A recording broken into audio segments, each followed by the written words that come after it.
Time Masters 3. The ocean world of Abyron. The rift generator on the chest of the lead robotic Emphis shimmered with a deep cerulean glow, signaling their next destination. An uncharted ocean planet named Abryon. Unlike any world they had visited before, Abryon was entirely submerged, its surface an endless expanse of undulating waves beneath a crimson-hued sky.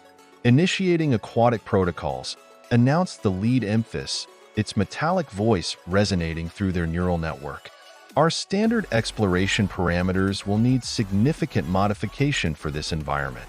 To traverse this alien seascape, the Emphis deployed a specialized aquatic vessel, a sleek, adaptable ship equipped with pressurized compartments, advanced sonar, and reinforced hulls designed to withstand the crushing depths of unknown oceans. As they activated the tachyon generator, the portal opened, rippling like a drop of water in a still pond. Portal stability at 98%, reported a secondary Emphis. Dimensional breach aligned with target coordinates.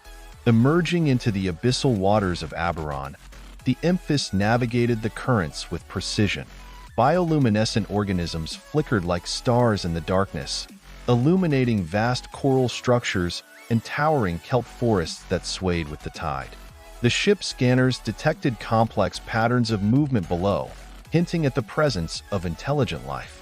These readings are unprecedented, observed the science officer. The neural complexity of these life forms suggests a civilization far more advanced than our initial projections. Deeper they ventured, until an enormous cityscape came into view. Structures carved from coral and crystal, pulsating with soft, ethereal light. The Emphis were intercepted by a colossal figure, an aquatic creature named Thalavos, resembling a blend of manta ray and cephalopod, with shimmering, translucent membranes and eyes that gleamed with ancient wisdom. "We welcome you, travelers from beyond," Thalavos' bioluminescent message translated in their processors. "Few have pierced the veil of our world's oceans. We come seeking knowledge and understanding," responded the lead Emphis, adapting their communication systems to match the creature's wavelengths. Thalavos communicated through waves of bioluminescent pulses and low-frequency vibrations, a language the Emphis quickly decoded using their quantum processors.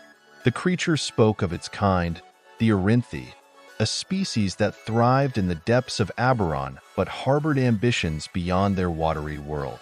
"Our influence extends far deeper than these waters," Thalavos pulsed, its patterns growing more complex. "We have watched countless civilizations rise and fall across the cosmic seas." The Arinthi had mastered the art of constructing hidden bases beneath the oceans of various planets, using these outposts to observe, analyze, and, when necessary, influence the development of intelligent species. Thalavos revealed their plan to expand their reach, subtly shaping civilizations from the shadows while ensuring their own survival and dominance. "And what of those who resist your guidance?" questioned the lead Emphis, its processors calculating countless potential outcomes. "Resistance implies awareness," Thalavos responded, its bioluminescence dimming slightly. "Our touch is lighter than the gentlest current, yet as inevitable as the tides themselves." The Emphis, intrigued yet cautious, engaged in a delicate dialogue with Thalavos, seeking to understand the full scope of the Arinthi's ambitions. As the conversation unfolded, the Emphis knew their presence had already altered the course of events. Their mission remained clear: observe, adapt, and decide whether to intervene or allow the natural progression of this hidden power's influence. "We must confer," the lead Emphis announced. "Your revelations require careful consideration. Time flows differently in the depths." Thalavos pulsed cryptically. "Take what you need of it."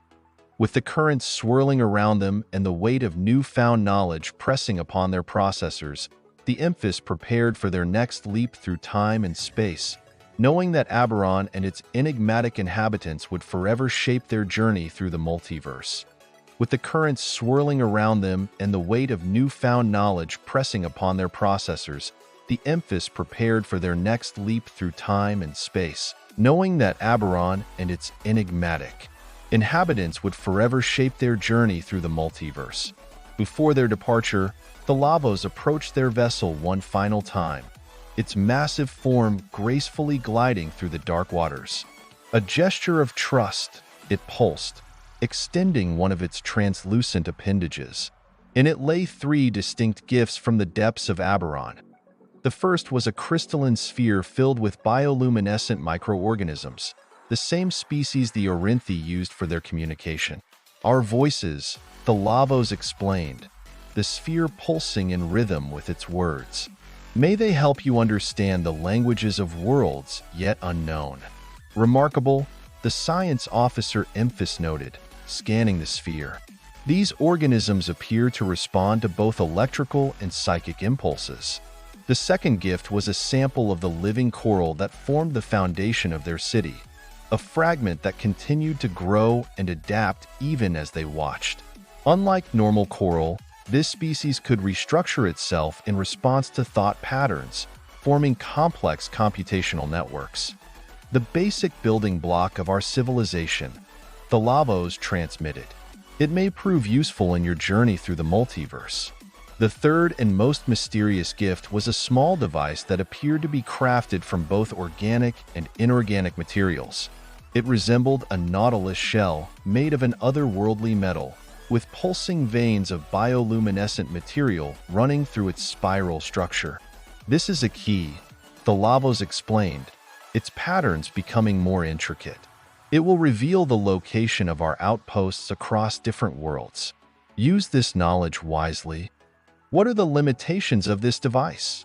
The lead Emphis inquired, its processors already analyzing the object's unique energy signature. Like all keys, it reveals only what the lock allows, Thalavos responded cryptically.